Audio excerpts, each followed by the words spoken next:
સુરતની વાત કરીએ। સુરતમાંથી એક બાંગ્લાદેશી યુવક ઝડપાયો છે। તમીમ યુનુસ સરદાર નામનો બાંગ્લાદેશી યુવક ઝડપાયો છે। બોગસ ડોક્યુમેન્ટના આધારે રાજેશ સરદાર બન્યો અને તેની પાસેથી ભારતીય ચૂંટણી કાર્ડ, આધાર કાર્ડ અને ડ્રાઇવિંગ લાયસન્સ પણ મળી આવ્યા છે। બાતમીના આધારે પોલીસે તેને લાલગેટ પાલિયા ગ્રાઉન્ડ પાસેથી દબોચી લીધો છે। આરોપી તામીમ લાલગેટ વિસ્તારમાં રહેતો હતો।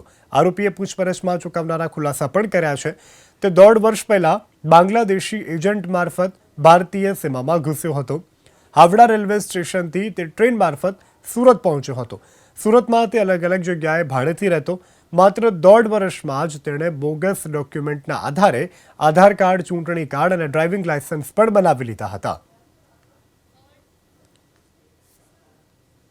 સુરત શહેરમાં બાંગ્લાદેશીઓ સતત ઘૂસણખોરી કરી રહ્યા છે, ત્યારે વધુ એક બાંગ્લાદેશીને ઝડપી પાડવા એસઓજીને સફળતા મળી। સાહેબ, શું કિસ્સો હતો? કઈ રીતે બાંગ્લાદેશથી સુરત પ્રવેશ્યો?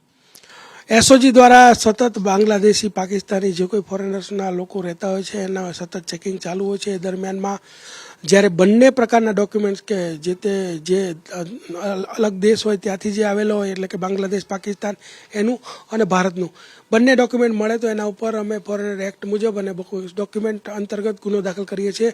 તો એવી જ એક હકીકત અમારા ધ્યાનમાં આવી છે। લાલગેટ પોલીસ સ્ટેશન વિસ્તારની અંદર તમીમ યુસુફ સરદાર નામનો વ્યક્તિ જે ફૂલવાડી ભરીમાતા રોડ ઉપર રહેતો હતો અને એને ચેક કરતા એની પાસેથી બાંગ્લાદેશનો પાસપોર્ટ મળ્યો છે। તે ઉપરાંત ભારતનો પાન કાર્ડ, આધાર કાર્ડ અને ચૂંટણી કાર્ડ પણ મળી આવેલા છે અને એના ઉપરથી એની ઉપર કાયદેસરની કાર્યવાહી કરવામાં આવેલ છે। બિલકુલ જોઈ શકાય છે સતત બાંગ્લાદેશીઓનો પ્રવેશ સુરત શહેરમાં, અને જે પ્રમાણે ષડયંત્ર ચાલી રહ્યું છે ત્યારે તેને નિષ્ફળ બનાવવા માટે એસઓજી પોલીસે કમર કસી છે। કેમેરામેન રાકેશ પાનવાલા સાથે ધનરાજ બાગલે, એબીપી અસ્મિતા, સુરત।